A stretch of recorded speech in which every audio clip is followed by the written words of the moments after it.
Bonjour mes chers concitoyens, c'est Zabar, le retour. Jingle.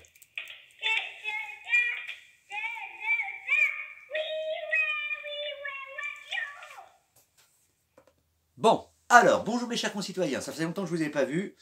Les annonces de gens, tout ça, j'ai pris plein de notes. Alors, l'émission est toujours sous le haut patronage de Freddy et Elton, hein, qu'on les voit bien, voilà. Le fer à cheval, hop. Et la baguette magique, c'est mon côté Wings. C'est le dessin des premiers dessins animés préférés de ma petite fille. Alors, aujourd'hui, on va parler. J'ai noté beaucoup de choses, les enfants. Non, parce que là, bon, on a bien vu que nos gouvernants, faut oublier. Lâcher l'affaire pour les vaccins, machin. Voilà. Alors, j'avais déjà 2 conseils de lecture. Madame Polony, sommes-nous encore en démocratie? Très très bien. Sinon, Pascal Horry, professeur émérite à l'université Paris 1. Qu'est-ce qu'une nation? Ça, c'est pas mal. Bon. Alors, écoutez, je tourne la page. Alors oui, Christiane Taubira, et Dieu sait, je peux avoir 2-3 trucs que je... Mais ça, vous le verrez dans mon spectacle, que je peux lui reprocher, 2-3 phrases qu'elle a dites par le passé. Mais non, cette femme a raison. Qu'est-ce que c'est que ce comportement avec nos dom-toms? Vous avez un peu analysé la situation depuis le début, là, comment on se comporte avec les dom-toms, Guyane et autres? Pas très joli, outre les problèmes de chômage, d'insalubrité des structures diverses et variées pour l'eau et machin.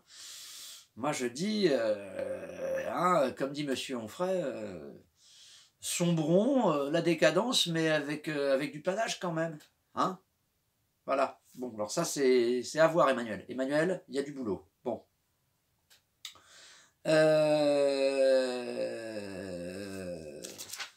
Oui, alors je voulais parler de la diversité qui s'énerve là et de notre jeunesse. Bon, là, ça suffit. Ça suffit. On essaie de nous monter l'un contre l'autre. Ça suffit. Jeunes de la diversité, tout le monde vous aime. Oui, si tu zappes un peu le jogging et machin, oui, tu peux faire d'autres choses que être dealer ou Uber. Voilà. Oui, nous avons foi en toi.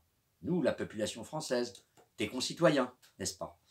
Donc, il faut arrêter de nous mettre en chien de faïence parce que bon, c'est pénible. Et nous n'arriverons pas à le savoir, la bienveillance et sortir un peu des œillères. Hein, parce qu'on essaye de mettre en ennemi Gaulois réfractaires et diversité. Non, non, nous sommes tous partis d'une même nation. C'est ce qui fait l'idée d'une nation.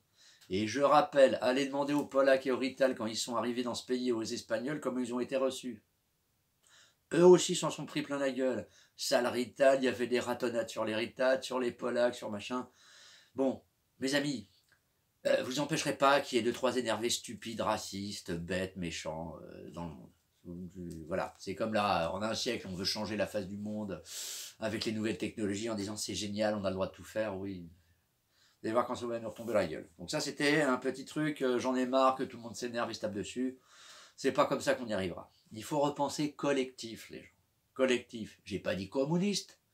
Sinon, je fais comme Aldo dans l'aventure, c'est l'aventure, là. Moi, je suis démodé, moi. Moi, je suis de l'ancien monde, moi. Ah, attention, quand j'en parle de la politique, je m'énerve. Hein. J'arrête la Mercedes et tu prends la métro. Hein.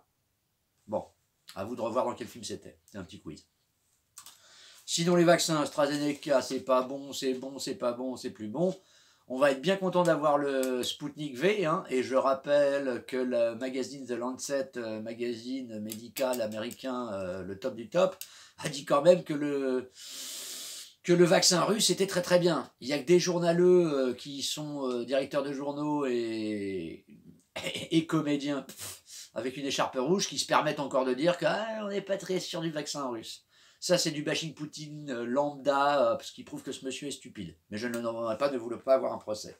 Mais c'est stupide. Hein. Comme avait dit le grand général, ni trop à l'est, ni trop à l'ouest. C'était la voix de la France jusqu'à Chirac. Bon, depuis, on a eu Sarkozy qui s'est remis dans l'OTAN.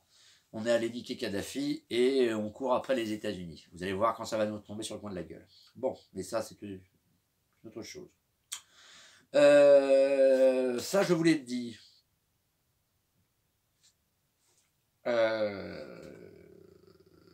Ah oui. Il y avait un truc aussi dont je voulais parler. On parle d'esclavagisme, de minorité, de machin. Les gars, vous n'avez pas encore compris que la déferlante du hip-hop et machin des années 80 qui est venue en Europe, hein, via les États-Unis, c'est de la sous-culture des ghettos. C'est pas méchant contre nos amis des ghettos afro-américains ou hispaniques aux Amériques. Je vous rappelle juste que M. Luther King a levé toute sa population pour des droits civiques. Dès que les Afro-Américains se sont politisés, c'est bizarre, hein, c'est déclassifié maintenant. Vous trouvez ça sur Internet, c'est pas du complot, c'est voilà, c'est gouverner, c'est prévoir, c'est de la réelle politique. Ah, on balance de la dope dans les ghettos. Ah ouais, bah voilà, bah après on se dépolitise, on défonce des, on pense qu'à soi, et puis après on a les rappeurs qui sont là, ouais, yo, les beats là, à côté, les grosses voitures, machin. Bah c'est l'esclavagisme 2.0 pour moi. Donc les mecs, tous, hein, Jean-François, Mouloud, les autres, lâchez le jogging, hein, vous vous faites entuber, c'est une nouvelle forme d'esclavagisme. Vous vous ghettoisez vous-même. Vous valez beaucoup mieux que ça, la jeunesse. Beaucoup mieux. Mais maintenant, si vous écoutez toutes les sirènes des marchands du temple, bah, vous resterez esclaves. Donc un conseil, libérez-vous. Comme chantait la Reine des Neiges. Libérez, délivrez. Hein, ça serait pas mal, les gars. J'en suis à combien? 5 minutes. J'ai encore 14 minutes, 10 minutes.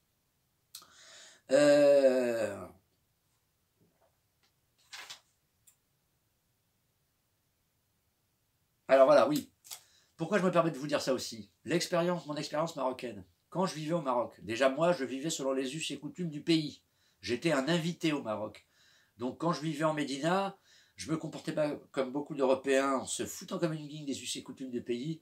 C'est en gros se mettre sur sa terrasse de son riad et se mettre à poil alors que la vie des femmes, des lallas marocaines se vit sur les terrasses et qu'il faut savoir raison garder. Ce que je voyais, c'est que quand nos concitoyens d'origine maghrébine revenaient dans leur pays d'origine pour ce qui est du Maroc, les locaux étaient là, ah c'est des Français. Et puis chez nous, ah ouais, c'est des bougnoules. Excusez-moi le terme, mais c'est, hein, moi il n'y a pas de faux semblant, machin.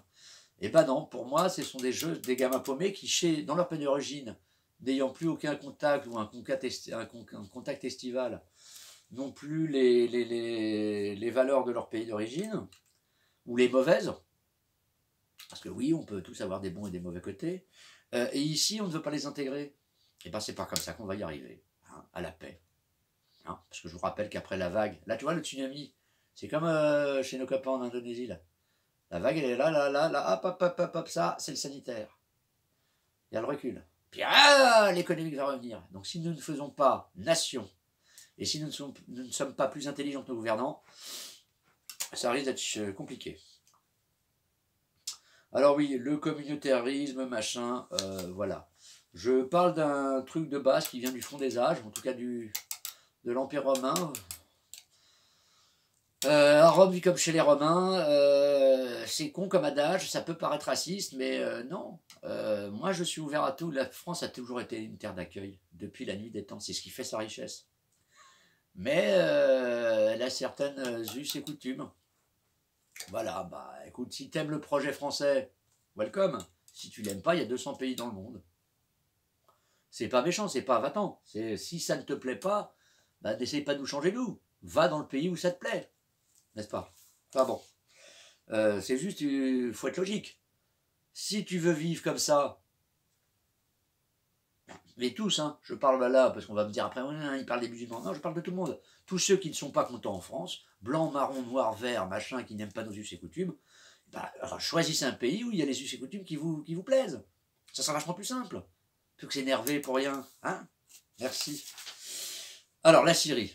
Ah oui, là, cette semaine-là, Bachar le Boucher. Je rappelle, et là, voilà, je vais être les pieds dans le plat.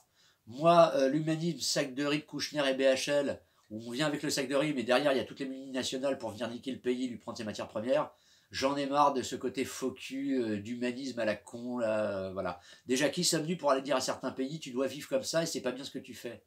Mais regardons ce que nous faisons chez nous. Hein, balayons devant notre porte. Après, on pourra peut-être se permettre de dire à ces gens-là, faut vivre comme ça. Hein, la Syrie, Bachar, il est ce qu'il est. Pour avoir vécu dans un pays maghrébin, force est de constater que s'il n'y a pas un chef, voilà, chaque peuple va à son rythme. Je rappelle que quand nous étions des sauvages, hein, il y avait Cordoue, il y avait tout ça, et c'est eux qui nous retranscrivaient la pensée grecque antique. Ah, donc voilà, ce sont des cycles. Arrêtons d'aller nous mêler des histoires des autres. Hein, parce que quand on dit que M. Bachar el-Assad est un boucher et un tueur, tiens, digression bidon, Poutine est un tueur. Petit rappel historique, Madeleine Albright, hein, la première guerre, ou la deuxième là, en Irak, qui nous disait dans une interview 500 000 bébés morts irakiens. C'est pas grave, c'est pour la démocratie. Qui est le tueur? Alors la réponse de M. Poutine, dont nos médias se sont gaussés, genre c'est Poutine qui dit ça. Ouais, bah écoutez les gars, quand on est con, hein, parce que vous êtes des cons quand vous sortez des âneries pareilles, vous êtes des gros abrutis, hein, et je n'ai pas peur de vous le dire en face. Preuve en est que M. Poutine jusqu'à présent essaie de calmer les conflits. Donc pour en revenir à Bachar, on a foutu le bordel depuis 10 ans dans ce pays. C'est une immondice qu'on y laisse faire. Et encore là, c'est Bachar, ne parlons pas du Yémen. Hein, ce sont nos armes que nous vendons à l'Arabie Saoudite qui tue le peuple yéménite. Enfin bon, moi, les gens qui aux 20h nous disent comment penser et la doxa, messieurs les censeurs, messieurs les beaux penseurs, messieurs les sachants, je vous dis crotte, je vous dis zut. Oui, je suis un peu énervé là, j'y suis allé carrément. Donc les gens de la hauteur, c'est comme il y a 3 semaines, il y a eu un superbe documentaire sur l'Irak, sur Arte, et Dieu sait qu'Arte n'est pas réputé pour être vachement rock'n'roll. Hein. C'était en 2 parties, 2 heures je crois, les 2 documentaires. Regardez-le, vous verrez. Ah, comment se refaire des ennemis pour 1000 ans. Je rappelle encore de relire l'œuvre magistrale de M. Amin Malouf, Les croisades vues par les Arabes. Vous verrez. C'est con, hein, mais l'histoire est un éternel recommencement. Je voulais vous parler de ça, ça c'est fait. Alors oui, on pourrait tellement, s'il y avait des gens qui avaient une échine dorsale, une notion d'honneur, de dignité, je sais que ce sont des gros mots, que limite ces mots sont devenus néo-nazis maintenant, hein, pour certains, bien pensants. Enfin bon. Avec la jeunesse qu'on a, avec notre passé, turbulent, machin. Vous voyez ce qu'on pourrait créer comme emploi des parts et d'autres de la Méditerranée. Vous, jeunes de l'université, si la France est à chier, passe des diplômes et des trucs, ouvre une boîte en France et une boîte dans ton bled d'origine, dans ta région, chez ton cousin, tu crées de l'emploi, vous faites des échanges, il y a comme ça qu'on y arrivera, de l'échange, de la bienveillance, de la hauteur, hein. Les enfants, s'il vous plaît. Sinon, là, leur guerre économique, elle arrive au bout de la guerre économique, c'est le fusil. Vous avez envie de vivre une guerre? Bon, nous, ça fait 70 ans qu'on va faire la guerre, hein, dans les alentours, en banlieue, on va dire. Est-ce que c'est bien? Je dis non. Donc, réfléchissez un peu à ça, les gens, parce que moi, je ne suis qu'un Jiminy Cricket qui susurre dans mes pastilles des choses, mais réveillez-vous, les gens, parce qu'ils nous emmènent dans le mur et ça va être la guerre civile. D'habitude, je suis là pour vous dire, ouais, c'est chouette, c'est...